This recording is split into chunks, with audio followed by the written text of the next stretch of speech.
आदाब। मुंसिफ टीवी में आपका इस्तकबाल है। उत्तर भारत की खबरों के साथ मैं हूं मोनी सनवर। देखेंगे तमाम बड़ी खबरें। आगाज हेडलाइंस के साथ। मकर संक्रांति पर सीएम योगी आदित्यनाथ ने श्रद्धालुजनों और भक्तों को दी मुबारकबाद। बोले, ये जगत पिता सूर्यदेव के प्रति कृतज्ञता ज्ञापित करने का एक उत्सव है। छत्तीसगढ़ में पत्रकार की निर्मम हत्या पर अयोध्या के पत्रकारों ने जताई कड़ी नाराजगी। देश के प्रधानमंत्री को भेजा गया 5 सूत्रीय मांगों का ज्ञापन।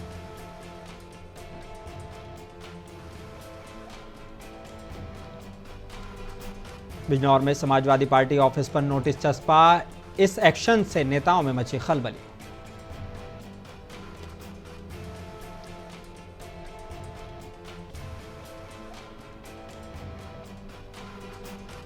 अमरोहा पुलिस अधीक्षक अमित कुमार आनंद द्वारा थाना सैदनगली का किया गया आकस्मिक निरीक्षण। ऑपरेशन दृष्टि के तहत थाना में लगे सीसीटीवी कंट्रोल रूम का किया गया लाइव किया जाएगा। आगाज करेंगे उत्तर प्रदेश की बड़ी खबरों के साथ। मकर संक्रांति पर प्रयागराज में महाकुंभ का पहला शाही स्नान शुरू हो चुका है। वहीं मकर संक्रांति पर सीएम योगी आदित्यनाथ ने गोरखपुर से प्रदेशवासियों, सभी पूज्य संतों, श्रद्धालुजनों और भक्तों को हार्दिक बधाई दी है। उन्होंने कहा है कि ये जगत पिता सूर्यदेव के प्रति कृतज्ञता ज्ञापित करने का एक उत्सव है। सीएम योगी आदित्यनाथ ने कहा कि भक्तों को मकर संक्रांति की हार्दिक बधाई देता हूं। मकर संक्रांति भारत के पर्व और त्योहारों की श्रृंखला में एक ऐसा पर्व है जो जगत पिता सूर्य के प्रति कृतज्ञता ज्ञापित करने का एक उत्सव है। पूरे देश के अंदर अलग अलग रूपों में इस पर्व को सनातन धर्म के लोग इस आयोजन के साथ जुड़ते हैं।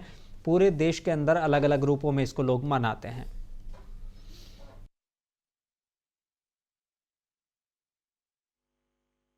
भक्तों को मकर संक्रांति की हार्दिक बधाई देता हूं। मकर संक्रांति भारत के पावन पर्व और त्योहारों की श्रृंखला का एक ऐसा पर्व है जो जगत पिता सूर्य के प्रति कृतज्ञता ज्ञापित करने का एक उत्सव है। पूरे देश के अंदर अलग अलग नाम और रूपों के आधार पर इस पर्व को सनातन धर्मावलंबी बड़ी श्रद्धा के साथ इस आयोजन के साथ जुड़ते हैं। देश के अंदर उत्तर हो, दक्षिण हो, पूरब हो, पश्चिम हो, पूरे देश के अंदर अलग अलग नाम और रूपों में इस पर्व को लोग मनाते हैं, इस उत्सव के साथ जुड़ते हैं। भारत की सनातन धर्म की परंपरा में आनंद के क्षणों को एकजुटता के साथ, एकता के साथ आयोजित करने, अपनी खुशी के साथ पूरे समाज की खुशी को जोड़ने का एक सशक्त माध्यम रहा है।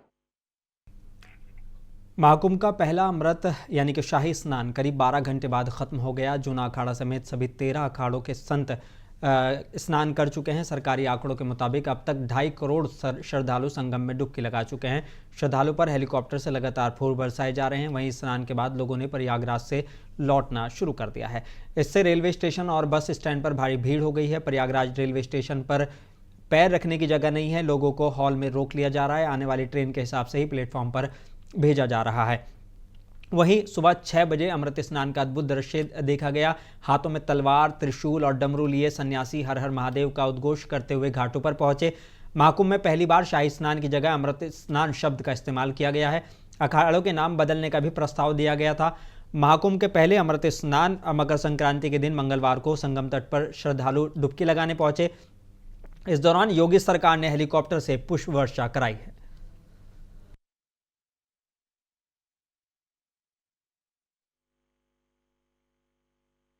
मैं बहुत प्रसन्न हूं क्योंकि पहला शाही स्नान पहला मेरा ही हुआ जी। सभी आचार्यों में सबसे पहला शाही स्नान मेरा हुआ। इस सरकार की व्यवस्था से भी मैं बहुत प्रसन्न हूं। इतनी बड़ी भीड़ को सरकार ने नियंत्रित किया। बहुत साधुवाद की पात्र है सरकार। और देहरादून में उत्तराखंड के मुख्यमंत्री पुष्कर सिंह धामी ने कहा है कि भगवान सूर्यदेव उत्तरायण में आज प्रवेश कर गए हैं। आज पूरे देश में अनेक स्थानों पर भगवान सूर्य के उत्तरायण में प्रवेश का अलग अलग उत्सव अलग अलग रूप में मनाया जाता है। मैं भगवान सूर्य नारायण के उत्तरायण में प्रवेश करने पर सभी को शुभकामनाएं देता हूं।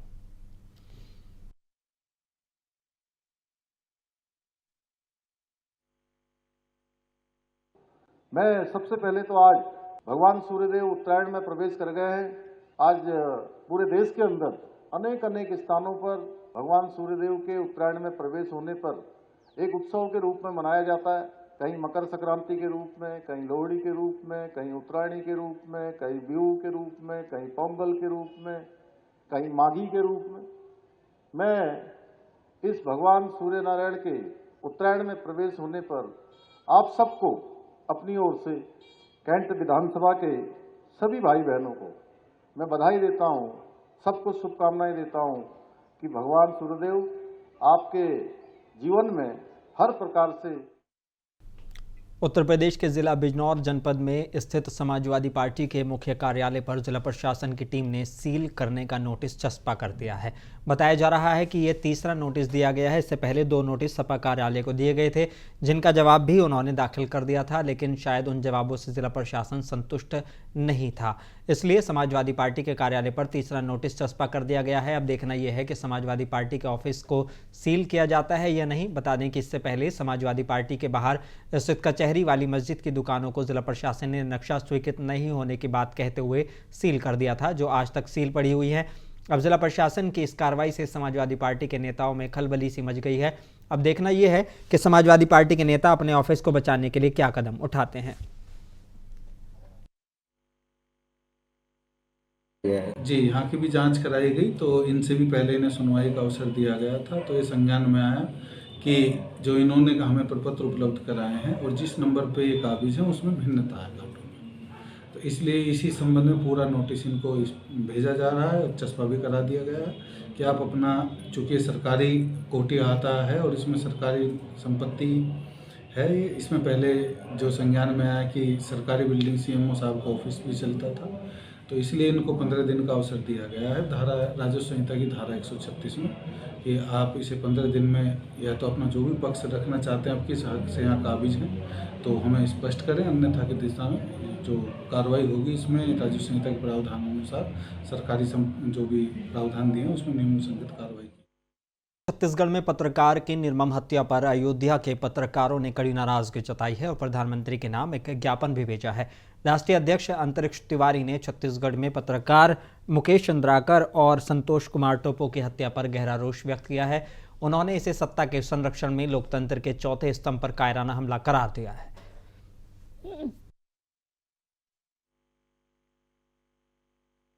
आज हम लोग जितने भी हमारे अयोध्या के पत्रकार साथी थे, सभी लोग यहाँ पर गांधी पार्क में इस समय मौजूद हैं। जिस प्रकार से संपूर्ण भारत में पत्रकारों के ऊपर उत्पीड़न और अत्याचार बढ़ता जा रहा है, ये बड़ा ही दुखद है। अभी आपने सुना होगा कि जैसे ही नया वर्ष लगा, सबसे पहले छत्तीसगढ़ में एक पत्रकार की निर्मम हत्या की गई। उसके बाद पुनः कुछ दिन ही बीता था, छत्तीसगढ़ में दोबारा संतोष नाम के एक पत्रकार थे, उनके भाई की और माता पिता की हत्या कर दी गई।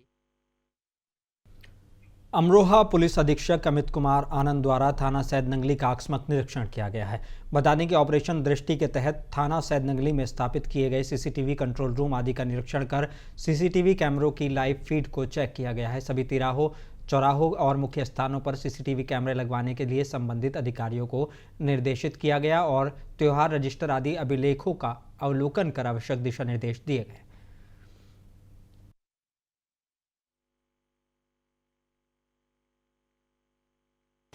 आज थाना सैदनगली का आकस्मिक निरीक्षण किया गया, जहाँ पे थाना परिसर को चेक किया गया, साथ ही उनके जो रजिस्टर्स थे उनको चेक किया गया। इसमें इस तरह के आकस्मिक निरीक्षण का प्रयोजन होता है कि हमारी जो व्यवस्था है उसको हम लोग बेहतर कर सकें, जहाँ पे कोई कमी हो तो उसमें सुधारात्मक कार्रवाई करें। इसमें जो पुलिसकर्मी थे संबंधितों को आवश्यक दिशा निर्देश दिए। उत्तर प्रदेश के बांदा में मकर संक्रांति पर्व को दृष्टिगत रखते हुए श्रद्धालुओं में आस्था को लेकर सुबह से ही पूजा पाठ करने के लिए मंदिरों में लोगों का हुजूम पहुंचा है। बता दें कि कोहरा और ठंड पर भी श्रद्धालु आज मकर संक्रांति पर्व पर संकट मोचन मंदिर, बाम्बेश्वर मंदिर और शहर के विभिन्न मंदिरों में पूजा पाठ और अनुष्ठान करते हुए देखे गए। हिंदू रीति रिवाज के अनुसार मकर संक्रांति का त्यौहार सूर्य का आज के दिन उत्तरायण होना बताया जा रहा है, अर्थात यूं कहें कि आज से सूर्य उत्तर दिशा में गतिमान होंगे, जो हिंदू मान्यता के आधार पर शुभ माना जाता है।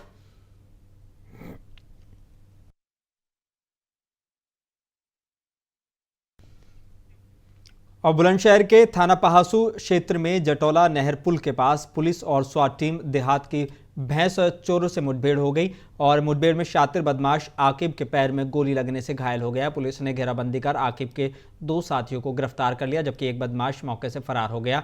वहीं पुलिस ने तमंचा, कारतूस, 2 भैंस, 1 पिकअप वाहन और 35,000 रुपये बरामद किए हैं। अब पुलिस आगे की कार्रवाई में जुटी हुई है। आज दिनांक 13 जनवरी 2025 को रात्रि तकरीबन 9:30 बजे थाना पहासू पुलिस द्वारा जटरौला पुल पर संदिग्ध व्यक्ति वाहन चेकिंग की जा रही थी, जिस पर एक छोटा हाथी को रोकने का प्रयास किया गया। ना रुकते हुए उसने भागते हुए फायरिंग की, जिस पर पुलिस द्वारा क्रॉस फायरिंग में एक व्यक्ति को दाहिने पैर पर गोली लगी है तथा 2 व्यक्ति पुलिस ने पकड़ लिए हैं तथा एक व्यक्ति द्वारा फायरिंग करते हुए भाग गया है। जिस व्यक्ति को दाहिने पैर पर गोली लगी है उसका नाम आकिब पुत्र वसीम, ग्राम सरसौल, थाना अरनिया है, जिसके पास से 1 तमंचा, 1 जिंदा कारतूस एवं 2 खोखे बरामद किए गए हैं एवं पूर्व में उसके विरुद्ध 12 मुकदमे चोरी एवं अन्य धाराओं के पंजीकृत हैं। अन्य 2 व्यक्तियों के नाम आबिद एवं अकील हैं, जो अलीगढ़ के निवासी हैं तथा जो व्यक्ति फायरिंग करते हुए भागा है उसका नाम।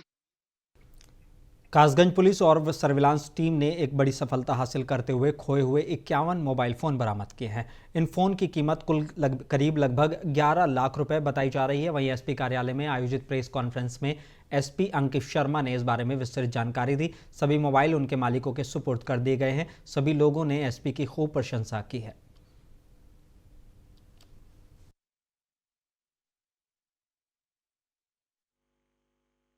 मैं खुश हूँ इस बात से कि मेरा फ़ोन खोया हुआ मिल गया, जो कि 5 महीने पहले मेरा 2024 में अप्रैल के मंथ में खोया था।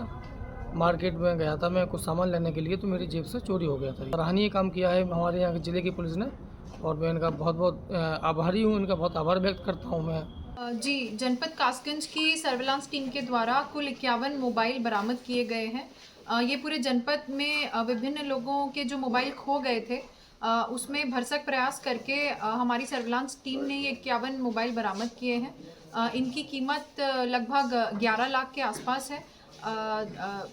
देश के विभिन्न प्रदेश जैसे कि दिल्ली, बिहार एवं अन्य प्रदेशों से ये मोबाइल बरामद करके लाए गए हैं और आज यहाँ ये 51 मोबाइल इनके जो ओनर्स हैं उन्हें सुपुर्द किए जा रहे हैं। इसी संबंध में उत्तर प्रदेश के फिरोजाबाद में मकर संक्रांति पर्व बड़ी ही धूमधाम के साथ मनाया गया, जिसमें फिरोजाबाद मेडिकल कॉलेज ग्राउंड में मेडिकल कॉलेज में पढ़ने वाले छात्र छात्राओं ने रंगोली बनाकर संस्कृति को दर्शाया है। मेडिकल कॉलेज में के प्रिंसिपल योगेश कुमार गोयल ने बताया कि कॉलेज में पढ़ने वाले स्टूडेंट्स ने मकर संक्रांति के पर्व पर रंगोली बनाकर मकर संक्रांति के महत्व को बताने का प्रयास किया है। वहीं उन्होंने कहा कि बच्चों को प्रकृति के साथ जुड़ना चाहिए और सभी पर्वों को अच्छे से सेलिब्रेट करना चाहिए। को लेकर किस तरह का कार्यक्रम है, किस तरह की यहाँ रंगोलियाँ बनाई गई, बच्चों किस तरह कार्यक्रम रहा है? देखिए, हमारे यहाँ जो मेडिकल स्टूडेंट्स होते हैं ये पढ़ाई के साथ साथ विभिन्न प्रकार की गतिविधियों में भी बढ़ चढ़कर हिस्सा लेते हैं। त्योहारों को भी सेलिब्रेट करते हैं, क्योंकि आसपास के बच्चे तो छुट्टियों में अपने घर चले जाते हैं, लेकिन जो बच्चे हॉस्टल में रहते हैं कोई न कोई प्रतियोगिता या कुछ अपने मनोभावों को किसी न किसी माध्यम से प्रदर्शित किया। तो आज काफ़ी बच्चों ने यहाँ पर एक रंगोली बनाई और उसमें अपने मन के भावों को आज के मकर संक्रांति के पर्व को हम क्यों मनाते हैं देश के विभिन्न हिस्सों में, कहीं पोंगल, कहीं लोहड़ी, कहीं बिहू, ऐसे करके उन्होंने उसके महत्व को प्रकृति के साथ जोड़ते हुए धान की खेती ऐसा करके सब बनाया और अपने बारे में बताया। दूसरा फिर यहाँ पर ये मैदान में आज यहाँ पतंगबाजी का कार्यक्रम, जिससे प्रकृति के साथ बच्चों का कुछ समावेश हो सके। उन्होंने यहाँ पर सांस्कृतिक प्रस्तुति, रचनाएँ, गाने। उत्तर प्रदेश के फिरोजाबाद में पुलिस और एसओजी को बड़ी कामयाबी हाथ लगी है। पुलिस ने मुठभेड़ के दौरान 2 शातिर अपराधियों को घायल अवस्था में गिरफ्तार किया है। वहीं पुलिस लंबे समय से इनकी तलाशी में थी। इनके पास से पुलिस ने अवैध हथियार, तमंचे और कारतूस बरामद किए हैं। पुलिस ने घायल बदमाशों को इलाज के लिए सरकारी ट्रॉमा सेंटर में भर्ती कराया है। पुलिस मामले की जाँच में जुटी हुई है। सर, किस तरह की कार्रवाई हुई है? देखिए, टुंडला पुलिस को सूचना मिली थी कि 2 अपराधी गाड़ी में, कार में सवार होकर इधर भ्रमणशील हैं। इस सूचना पे टुंडला पुलिस ने इनकी घेराबंदी की और ये बाघई रोड पे इनको घेरा गया। इसमें से 2 अपराधी थे, एक जयपाल और दूसरा भजन लाल। इसमें से पुलिस को देखते ही जयपाल ने पुलिस के ऊपर फायरिंग कर दी, जिसमें आत्मरक्षार्थ में पुलिस ने भी इनके ऊपर फायरिंग की, जिसको जयपाल को पैर में गोली लगी है। इसको इलाज हेतु ट्रामा सेंटर में भेजा गया है। पुलिस सुरक्षा में इसका इलाज चल रहा है। इनके पास से जो बरामदगी हुई है, जयपाल के पास से एक तमंचा बरामद हुआ है 315 बोर का, एक जिंदा कारतूस और एक खोखा कारतूस। भजन लाल के पास से 2 जिंदा कारतूस और एक मास्टर चाबी बरामद हुई है।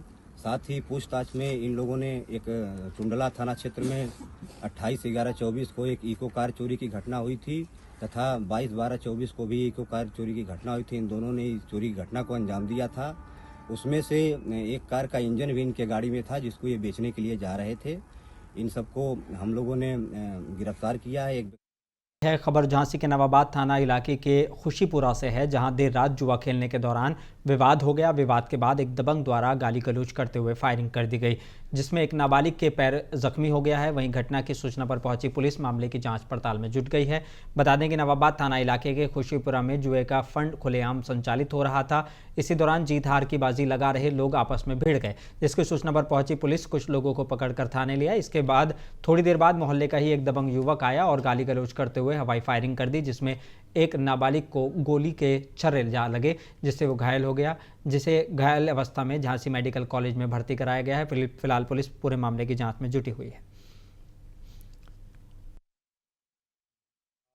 खुशीपुरा क्षेत्र में 112 पर एक सूचना मिली थी कि गोली चलने की सूचना है। मौके पर तत्काल पुलिस पहुंची और मौके पर मैं भी पहुंचा। वहां पर एक बच्चे के छटक करके एक पत्थर लगा है और कुछ लोग ये बता रहे हैं कि गोली चली है, कुछ लोग मना कर रहे हैं। अभी आइडेंटिफाई नहीं हुआ है जिसके चोट लगी है और उसको हॉस्पिटल में पट्टी करा करके घर भेज दिया गया है।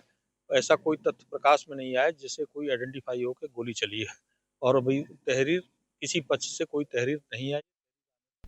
खबर गाजीपुर से है। गाजीपुर के रेवतीपुर थाना इलाके के नगदिलपुर स्थित बक्सू बाबा एकेडमी, जहां नौकरी के नाम पर लोगों को झांसा देकर कई लोगों से लाखों की धोखाधड़ी करने वाले कोचिंग पर पुलिस ने शिकंजा कस दिया है। इस मामले में पुलिस ने कोचिंग के दस्तावेजों को संकलित किया है। पुलिस ने कार्रवाई करते हुए कोचिंग के एक कमरे में साक्ष्य संबंधी दस्तावेजों को सीज कर दिया है। फिलहाल पुलिस ने मामले में कोचिंग के ऑफिस को विवेचना के क्रम में सीज किया है।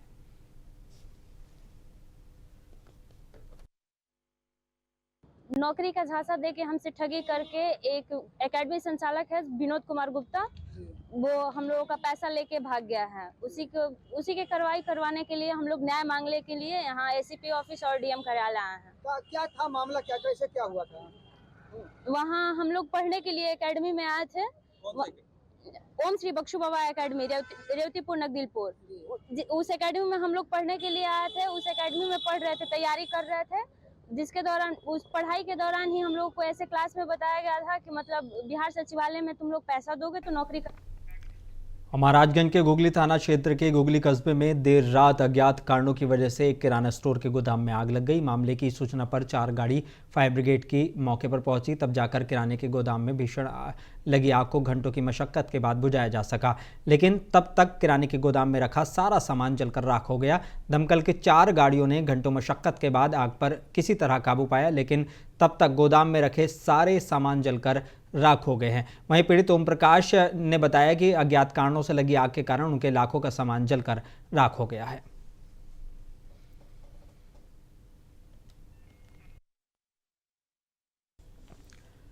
उत्तर प्रदेश के हमीरपुर के उचनैडी गांव में देर रात एक किसान के घर में अचानक आग भड़क उठी। कुछ ही देर में आग ने पड़ोस के मकान को भी अपनी चपेट में ले लिया।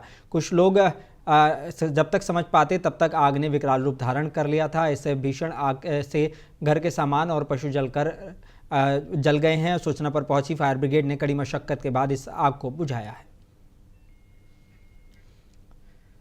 उत्तर प्रदेश के जिला मैनपुरी की साइबर थाना पुलिस को बड़ी कामयाबी हाथ लगी है। पुलिस ने वीडियो कॉल के जरिए डिजिटल अरेस्ट की सूचना देकर ठगी करने वाले गिरोह के 2 शातिर बदमाशों को गिरफ्तार किया है, जिसमें एक महिला ठग भी शामिल है, जिसको कोर्ट में पेश कर जेल भेजा जा रहा है। वहीं एक शातिर ठग बदमाश पुलिस की पकड़ से दूर है, जिसकी तलाश में पुलिस जुटी हुई है। देखिए, साइबर थाना में एक मामला आया था जिसमें एक व्यक्ति है जिसको कॉल आता है उसको कहा जाता है कि आपके बेटे को दिल्ली के क्राइम ब्रांच द्वारा अरेस्ट किया गया है। 5 लोगों के साथ अरेस्ट किया जा रहा है किसी मामले पे। अगर आप इससे बचना चाहते हैं, इसको छुड़वाना चाहते हैं तो आपको कुछ अमाउंट देना पड़ेगा। एक अमाउंट की मांग की गई, लगभग 5 लाख की मांग की गई थी। पिता थोड़ा सदमे में आ जाते हैं और अपने बच्चे को इस मुसीबत से बचाने के लिए 38,000 रुपये तत्काल ही एक अकाउंट नंबर पे आपको ट्रांजेक्शन करते हैं। महोबा के कुलपहाड़ कोतवाली क्षेत्र के नौगांव रोड स्थित एक महाविद्यालय के पास तेज रफ्तार 2 बाइकें अनियंत्रित होकर टकरा गईं। हादसे में बाइक सवार एक युवक की दर्दनाक मौत हो गई, जबकि 2 अन्य गंभीर रूप से घायल हो गए। घटना की सूचना पर पहुंची पुलिस ने घायलों को अस्पताल में भर्ती कराया, जहां तैनात डॉक्टर ने एक युवक को मृत घोषित कर दिया, जबकि एक युवक की हालत नाजुक होने पर उसे हायर सेंटर रेफर कर दिया गया है। पुलिस मामले की जाँच में जुटी हुई है। मजरूब है,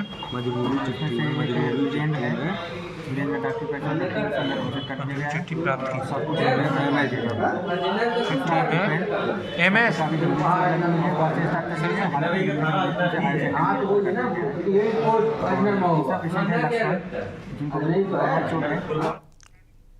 और अमरोहा जिले में लगातार बाइक चोरी की घटनाएं बढ़ती जा रही हैं। अमरोहा नगर तहसील की पार्किंग से बाइक चोरी हो रही है, वहीं दूसरी मोहल्ला कोर्ट से बाइक चोरी हुई है, जिसका वीडियो भी बाइक चोरी करते हुए वायरल हुआ था। दोनों मामलों में पुलिस ने FIR दर्ज की है। अमरोहा नगर के मोहल्ला कोर्ट निवासी रवि वर्मा ने 10 जनवरी को घर के बाहर बाइक खड़ी की थी। 5 मिनट में ही बाइक चोरी हो गई। पुलिस ने रिपोर्ट दर्ज कर जाँच शुरू कर दी है। वहीं नौगांव सादात के गुलड़िया गांव में अधिवक्ता जगदीश सिंह ने बाइक से तहसील गए थे। पार्किंग स्टैंड में उनकी बाइक चोरी हो गई। पुलिस द्वारा कार्रवाई नहीं करने पर उन्होंने मामले की शिकायत SP से की। SP के आदेश पर पुलिस ने रिपोर्ट दर्ज की है। और उत्तर भारत की खबरों में बस इतना ही। मुझे दीजिए इजाजत, बने रहिए मुंसिफ TV के साथ।